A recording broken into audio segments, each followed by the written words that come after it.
Hello friends, welcome back to my YouTube channel Gyanvani. आज इस video में हम लोग कवर करने वाले हैं sources of recruitment. So let's start the session. So sources of recruitment is the medium through which communication regarding the vacant position is made aware about the prospective candidates। अब देखो, sources of recruitment का मतलब होता है कि कौन सा माध्यम आप चुन रहे हो, इंटरनल सोर्स चुन रहे हो या एक्सटर्नल सोर्सेज चुन रहे हो। बेसिकली ये जो सोर्सेज होते हैं वो दो तरीके के होते हैं, इंटरनल या external. Internal means within the organisation and external outside the organisation. ठीक है। तो कौन सा सोर्स, कौन सा मीडियम आप चुनना चाहते हो, कौन सा मीडियम जो ऑर्गेनाइजेशन है वो चूज करती है जिससे वो अपने कैंडिडेट्स तक पहुंच सके और उनको अपने जॉब के अंदर, अपने ऑर्गेनाइजेशन के अंदर वेकेंट पोजीशंस के बारे में बता पाए। ठीक है। तो management consider several variables in deciding on the extent to which will they will depend on inside and outside sources. तो मैनेजमेंट क्या करती है, कंसिडर करती है, बहुत सारे फैक्टर्स होते हैं। ठीक है, जिसके माध्यम से वो कैंडिडेट्स के साथ जुड़ते हैं। ठीक है, जो ऑर्गेनाइजेशन में जितने भी रिक्रूटर्स होते हैं ना, तो वो देखते हैं कि किन सिचुएशन पे हमें इंटरनल सोर्सेज का यूज करना है और किन सिचुएशन पे हमें एक्सटर्नल सोर्सेज का यूज करना है। तो इंटरनल सोर्सेज क्या होते हैं? Internal sources is one of the most important sources of recruitment. Internal means within the organisation. ठीक है, कि ऑर्गेनाइजेशन के माध्यम से ही हम, ऑर्गेनाइजेशन के अंदर ही हम रिक्रूटमेंट करेंगे। तो कैसे करते हैं इंटरनल सोर्सेज में, ये अभी हम पढ़ेंगे। So the employees already working in the organisation may be more suitable for higher jobs than those recruited from outside. जो ऑर्गेनाइजेशन के अंदर ऑलरेडी एम्प्लॉयज काम कर रहे हैं वो बहुत ज़्यादा कंफर्टेबल होते हैं। ठीक है, वो सुटेबल होते हैं अपने जॉब्स को लेकर। तो ऑर्गेनाइजेशन क्या करती है, इंटरनली उन्हें क्या करते हैं, रिक्रूट करने की कोशिश करती है। सो द प्रेजेंट एम्प्लॉयज में help in the recruitment of new person also. The internal sources consist of the following, that is present employees. तो इंटरनल सोर्सेज में सबसे पहले हम बात करते हैं प्रेजेंट एम्प्लॉयज। जो प्रेजेंट एम्प्लॉयज हैं, जो एम्प्लॉयज ऑलरेडी काम कर रहे हैं ऑर्गेनाइजेशन में, ठीक है, उनके बेसिस पे रिक्रूटमेंट करना। कैसे? Through promotions and transverse. तो सबसे पहला फैक्टर प्रेजेंट एम्प्लॉय में क्या आता है, promotion and transfer from among the present employee can be good source of recruitment. ठीक है, तो इंटरनल सोर्स में सबसे पहला फैक्टर क्या है, प्रेजेंट एम्प्लॉयज। जो ऑलरेडी प्रेजेंट है एम्प्लॉयज, ऑर्गेनाइजेशन में काम कर रहे हैं, उनमें हम कैसे रिक्रूटमेंट करेंगे, through promotion and through transfer. तो प्रमोशन का मतलब क्या होता है, employees upgrading often employed to a higher position carrying higher status, pay and responsibility. Promotion from among the present employees advantages because the employee promoted are well acquainted with the organization culture, they get motivated and it is cheaper also. अब promotion, अब जैसे कोई बंदा 3-4 साल तक काम कर रहा है रेगुलरली, अब उसको क्या करना है, ऑर्गेनाइजेशन को प्रमोट करना है। प्रमोशन देंगे तो ऑब्वियसली बात है वो हायर रिस्पॉन्सिबिलिटीज पे जाएगा। ठीक है, उसका स्टेटस, उसकी हायर सैलरी सब हाई हो जाएगी। तो वो जब उसका जब प्रमोशन होगा तो उसके बदले कोई और इंटरनल रिक्रूटमेंट, एक जो कैंडिडेट है उसको हायर किया जाएगा। ठीक है, जब एक पर्टिकुलर कैंडिडेट को जब आप रिक्रूट करोगे उसको प्रमोशन देकर, तो उसके बदले में भी तो कोई एक कैंडिडेट आएगा ना। ठीक है, तो इसी तरीके से प्रमोशन का यूज करके इंटरनल ऑर्गेनाइजेशन में रिक्रूटमेंट किया जाता है। सेकेंड है ट्रांसफर। तो transfer shifting to refers to shifting an employee from one job to another without any change in the position. अब किसी कैंडिडेट का ट्रांसफर करना है, अब जैसे दो सिटीज में वैकेंसी निकली है, जैसे पुणे में भी निकली है और बैंगलोर में भी निकली है और सेम पोजीशन पे काम कर रहे हैं। ठीक है, तो क्या करेंगे, पुणे से एक कैंडिडेट का ट्रांसफर करके उसको बैंगलोर भेज देंगे। ठीक है, कि आपका ट्रांसफर हो गया, आप जाओ। ठीक है, तो जब वो बैंगलोर शिफ्ट होगा, लेकिन उसकी क्या होगा, प्रमोशन नहीं होगा, उसका ट्रांसफर हो रहा है। क्योंकि उसकी पोजीशन भी सेम है, उसका स्टेटस भी सेम है, उसकी रिस्पॉन्सिबिलिटीज भी जो उसको काम दिया गया है वो सब सेम है, सिर्फ उसको रिलोकेट कर दिया, उसको ट्रांसफर कर दिया वहां से। ठीक है, तो ऑब्वियसली बात है, जब पुणे से कैंडिडेट ट्रांसफर होकर बैंगलोर जाएगा तो पुणे में भी एक रिक्रूटमेंट की जरूरत पड़ेगी। ठीक है, तो उसकी जगह भी एक कैंडिडेट को हायर किया जाएगा। ठीक है, तो ये तो हो गया प्रेजेंट एम्प्लॉयज का। प्रमोशन एंड ट्रांसफर के थ्रू जो ऑर्गेनाइजेशन है वो इंटरनल सोर्स का यूज करके रिक्रूटमेंट करती है। नेक्स्ट है फॉर्मर एम्प्लॉयज। अब फॉर्मर एम्प्लॉयज कैसे होते हैं, former employees are another source of applicants for vacancies to be filled up in the organisations. कैसे? रिटायर्ड और retrench employees may be interested to come back to the company to work on a part time basis. जो employees already retire हो चुके हैं, ठीक है, जिन्होंने अपनी ऑर्गेनाइजेशन को इतना टाइम दिया है, इतना साल काम किया है, रिट्रेंच हो चुके हैं, अगर उन्हें वापस से काम करना है तो ऑर्गेनाइजेशन उन्हें फिर से एक चांस देती है कि आप आके हमारी जो ऑर्गेनाइजेशन है वो वापस रीज्वाइन कर लो। ठीक है, तो similarly, some former employees who left the organization for any reason may again be interested to come back to work. So this source has the advantage of hiring people whose performance is already known to the organization. अब इसमें सबसे बड़ा benefit क्या होता है, organisation को पता होता है कि ये बंदा हमारे यहाँ मतलब इतने साल काम करके गया है, रिटायर्ड हो गया है, ठीक है। अब अगर वो वापस आने में इंटरेस्टेड है, अगर उसको ये पोजीशन दी जा रही है तो वो वेल नोन है उस पोजीशन के साथ, और ऑर्गेनाइजेशन को भी पता है कि वो बंदा फैमिलियर है ऑर्गेनाइजेशन के साथ, तो वो ऑलरेडी अच्छे से हमारे ऑर्गेनाइजेशन के कल्चर के हिसाब से एडजस्ट होकर काम कर सकता है। नेक्स्ट है एम्प्लॉय रेफरल। एम्प्लॉय रेफरल क्या होता है? This is yet another internal source of recruitment. The existing employee refer their family members, friends and relative to the company as potential candidate for the vacancy. अब vacancy फिल करने के लिए जो internally जो ऑर्गेनाइजेशन में लोग काम कर रहे हैं वो रेफर करते हैं किसको? अब उसके जो नोन फैमिली फ्रेंड्स हैं, फ्रेंड सर्कल में कोई है, बेस्ट फ्रेंड है, कोई कलीग है जिसको वो जानते हैं, मतलब प्रीवियस कंपनी में जो पहले काम कर, एक्स वाई जेड किसी को भी वो रेफर कर सकते हैं कि भाई हमारे ऑर्गेनाइजेशन में ऐसे इस पोजीशन में ये वैकेंसी खाली है, तो इंटरनली रिक्रूटमेंट चल रही है, तो आप लोग आओ और अप्लाई कर दो, अगर सिलेक्शन होगा तो आप ज्वाइन कर लेना। ठीक है, कहते हैं ना अपन, जैसे अपन ऑलरेडी किसी कंपनी में काम कर रहे हैं, ठीक है, अगर इंटरनल रिक्रूटमेंट चल रही है, हमको पता है कि इस पोजीशन पे वैकेंसी निकलने वाली है, तो हम लोग क्या करते हैं, अपने फ्रेंड्स और अपने कलीग्स को बोल के रखते हैं ना कि आप लोग इसमें सीवी भेज के रखो, जब भी रिक्रूटमेंट स्टार्ट होगी तो आपको कॉल्स आ जाएंगे। ठीक है, तो ये होता है एम्प्लॉय रेफरल। तो इसके थ्रू भी जो ऑर्गेनाइजेशन है इंटरनल सोर्स ऑफ रिक्रूटमेंट करती है। नाउ अब हम बात करते हैं कि इंटरनल सोर्सेज के क्या क्या एडवांटेजेस होते हैं। So first one is familiarity with own employees. सबसे पहला तो एडवांटेज यही है कि जो ऑर्गेनाइजेशन में जितने भी एम्प्लॉयज है वो फैमिलियर होते हैं अपने खुद के एम्प्लॉयज के साथ। ठीक है, the organisation has more knowledge and familiarity with the strength and weakness of its own employees than of strange and unknown outsiders. ठीक है, तो क्या होता है, जैसे आपके खुद के एम्प्लॉयज हैं, आप इंटरनली रिक्रूट कर रहे हो उनको, तो आपको पता है कि इस बंदे की क्या स्ट्रेंथ है, क्या वीकनेस है। ठीक है, क्योंकि वो आउटसाइडर्स तो है नहीं, आपने इंटरनली रिक्रूट करा है, तो ये ऑर्गेनाइजेशन के लिए प्लस पॉइंट हो जाता है कि वो खुद ही अपने एम्प्लॉयज के साथ नोन होते हैं। ठीक है, नेक्स्ट है बेटर यूज ऑफ टैलेंट। अब आपको पता है कि इंटरनली रिक्रूटमेंट हुआ है, तो आप उनका क्या करोगे, बेटर यूज कर पाओगे। ठीक है, जितने भी टैलेंट अवेलेबल है ऑर्गेनाइजेशन में, the policy of internal recruitment also provides an opportunity to the organisation to make better use of talent internally available. जो भी टैलेंट इंटरनली अवेलेबल है उनका क्या करना है, बेटर यूज करना है। ठीक है, ये एक पॉलिसी होती है इंटरनल रिक्रूटमेंट की, जो भी आप टैलेंट लेके आए, जो भी आप पोटेंशियल कैंडिडेट्स लेके आए हो, उनका बेहतर तरीके से यूज हो पाना। नेक्स्ट है economical recruitment. In case of internal recruitment, the organization does not need to spend much money, time and effort to locate and attract the potential candidates. ठीक है, अच्छे potential candidates को attract करने के लिए इनको ज़्यादा ना तो समय खर्च होता है, ना ज़्यादा पैसा खर्च होता है। ठीक है, टाइम भी इतना नहीं लगता है। पता है इंटरनली चल रही है रिक्रूटमेंट, अब कोई फॉर्मर एम्प्लॉयज दे रहे हैं या कोई एम्प्लॉय रेफरल के थ्रू रिक्रूटमेंट हो रहा है, इंटरनली हो रहा है, तो इसमें इतना टाइम उनको नहीं लगता है। ठीक है, तो ये इसको एक तरीके से इकोनॉमिकली रिक्रूटमेंट प्रोसेस कहा गया है। So thus internal recruitment proves to be economical और से इनएक्सपेंसिव। नेक्स्ट है higher motivation level. Internal recruitment में help the employees to boost their performance. Internal recruitment देखो होता है ना, थ्रू प्रमोशंस के थ्रू, या ट्रांसफर के थ्रू, या फॉर्मर एम्प्लॉयज के थ्रू, या एम्प्लॉय रेफरल के थ्रू। तो क्या होता है ना, एम्प्लॉयज के अंदर से एक मोटिवेशन डेवलप होता है कि नया रिक्रूटमेंट हो रहा है, हो सकता है अगर हम अभी अच्छा काम करें तो प्रमोशंस के हमारा भी प्रमोशन कर दिया जाए, तो वो एम्प्लॉय क्या करेगा, बेहतर तरीके से काम करने की कोशिश करेगा। ठीक है, ऑर्गेनाइजेशन को 100% रिजल्ट देगा। So promotion at a higher level lead a chain of promotion at lower level. So this also increase their status, pay and motivates the employee to improve their performance. So this increase their motivation and commitment to the organization. ठीक है, आप कोई बंदा internal recruit करा है उसको, ठीक है, उसको प्रमोशन मिल गया, तो प्रमोशन के बाद वो ये भी तो एक्सपेक्ट करेगा कि इंटरनली अगर दोबारा रिक्रूटमेंट चलेगी तो हो सकता है मेरा और प्रमोशन हो जाए। ठीक है, नेक्स्ट ईयर तक या 2-4 साल में वापस से मेरा प्रमोशन कर दे ऑर्गेनाइजेशन, तो वो क्या करेगा, कमिटमेंट करेगा ऑर्गेनाइजेशन के लिए। ठीक है, 100% रिजल्ट देगा, उसको सेटिस्फैक्शन मिलेगा, उसका मोरल डेवलप होगा। So thus employees remain loyal and satisfied with the organization. और नेक्स्ट सबसे खास बात है क्या, कि ये सिंपल प्रोसेस है।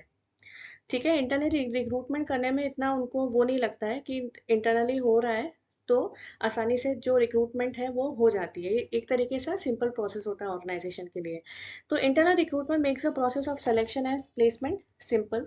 The working of employees can be evaluated in a better way. जो एम्प्लॉयज होते हैं ना, वो इवेल्यूशन उनका बहुत अच्छी तरीके से हो जाता है। So this type of recruitment is better as a employees known about the organisation well. अब ऑर्गेनाइजेशन को पता है एम्प्लॉयज कैसे काम कर रहे हैं, उनका उनका स्ट्रेंथ क्या है, उनका वीकनेस क्या है, वो फैमिलियर है पर्टिकुलर ऑर्गेनाइजेशन के थ्रू। ठीक है, तो अब उनको क्या करना है, रिक्रूटमेंट ही तो करना है। कैसे करेंगे? तो एक तरीके से क्या है, ये ऑर्गेनाइजेशन के लिए बहुत सिंपल प्रोसेस हो जाती है कि इंटरनली रिक्रूटमेंट करना बहुत आसान है। इससे क्या है, कैंडिडेट्स भी मिल जाते हैं और एम्प्लॉयज का रिक्रूटमेंट भी अच्छी तरीके से हो जाता है। नेक्स्ट बात करते हैं हम एक्सटर्नल सोर्सेज की। ये तो हमने पढ़ा भी इंटरनल सोर्सेज। अब एक्सटर्नल सोर्सेज क्या होते हैं?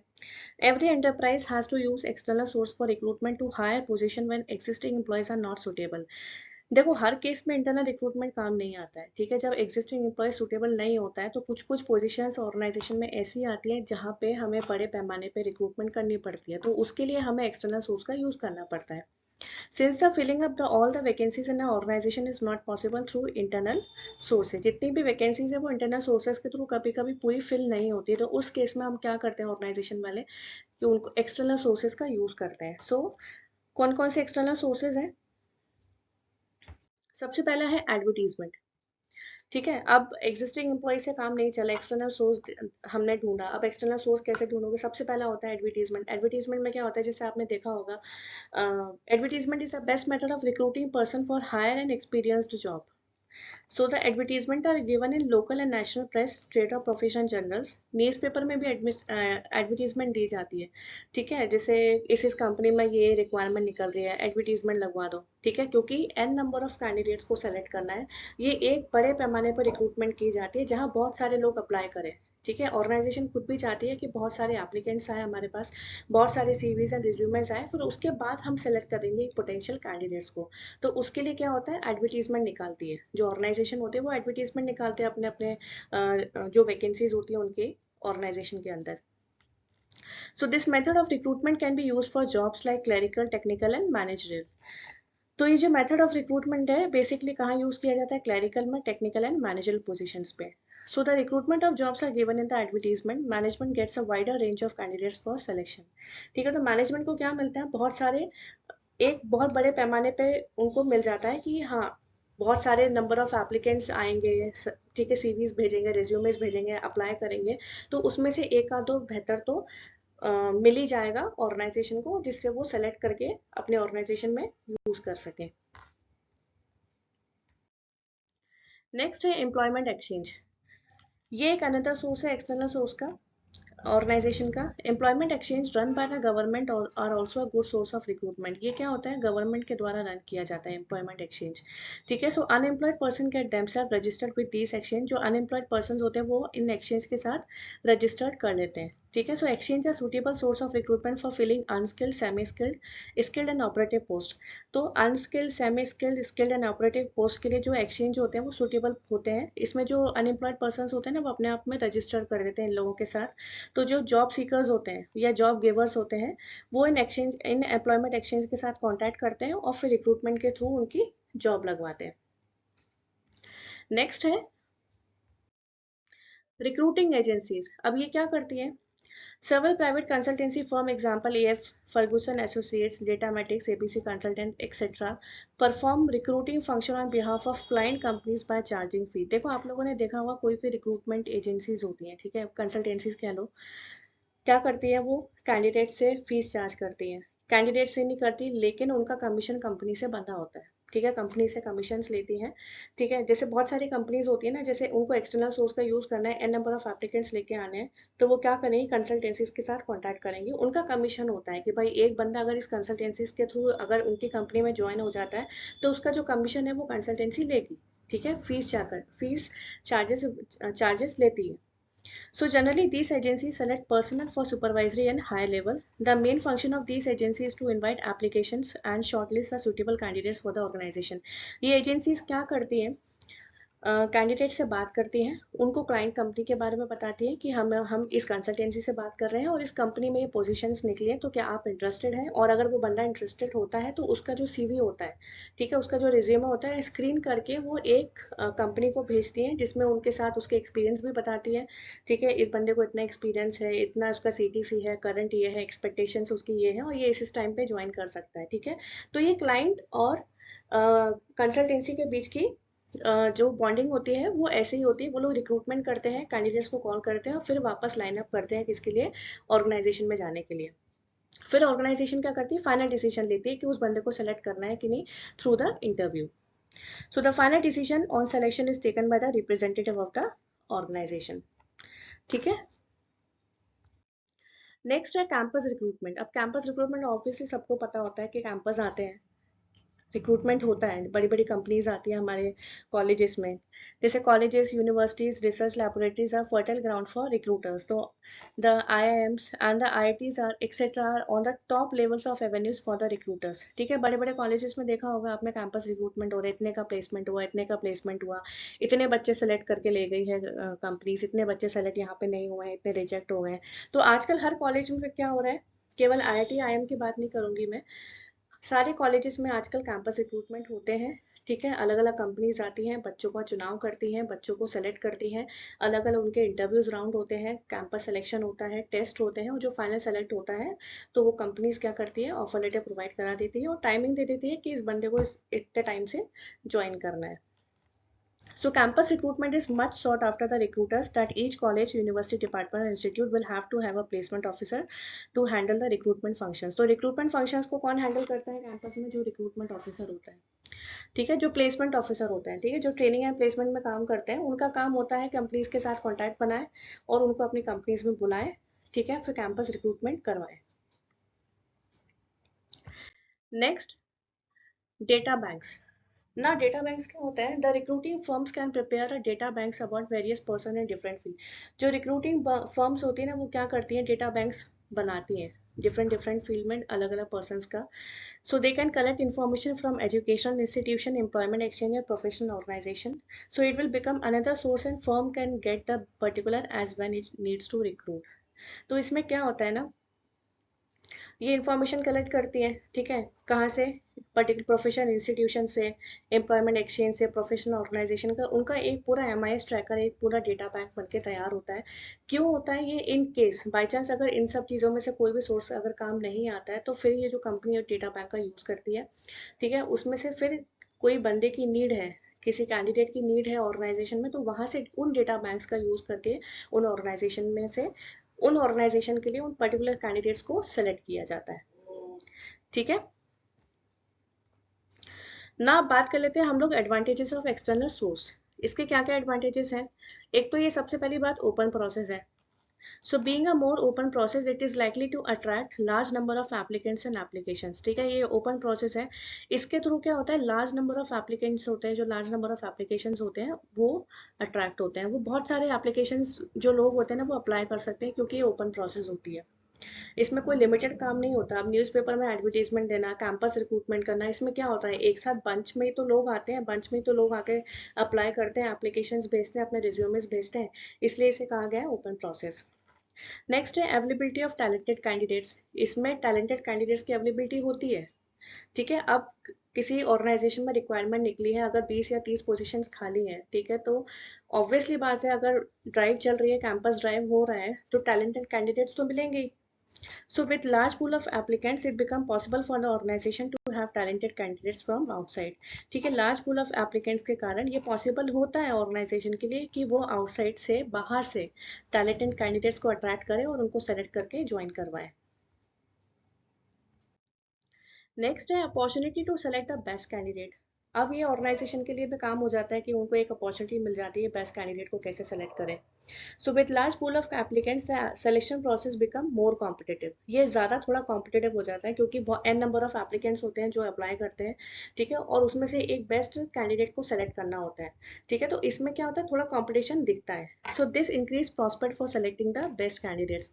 तो इससे क्या होता है, ऑर्गेनाइजेशन को चांसेस मिल जाते हैं कि वो एक बेस्ट कैंडिडेट को सेलेक्ट कर पाए। And last है provide healthy competition. So if an organization utilizes external sources, the existing employee will have to compete with outsiders। तो जो बाहर से रिक्रूटमेंट होके एक कैंडिडेट अगर ऑर्गेनाइजेशन में ज्वाइन होता है, तो एग्जिस्टिंग एम्प्लॉयज, जो ऑलरेडी एम्प्लॉयज काम कर रहे हैं ऑर्गेनाइजेशन में, उनके लिए ये माहौल थोड़ा कॉम्पिटिटिव वाला हो जाता है। वो क्या सोचते हैं कि भैया ये बंदा बाहर से आया तो थोड़ा हमसे और ज़्यादा टैलेंटेड होगा या उसको ज़्यादा एक्सपीरियंस होगा, तो उन लोगों के अंदर क्या होता है, कॉम्पिटिशन की भावना हो जाती है, तो वो लोग और अच्छा परफॉर्म करने की कोशिश करते हैं। So they will be motivated to work harder to perform better to stay in the organization.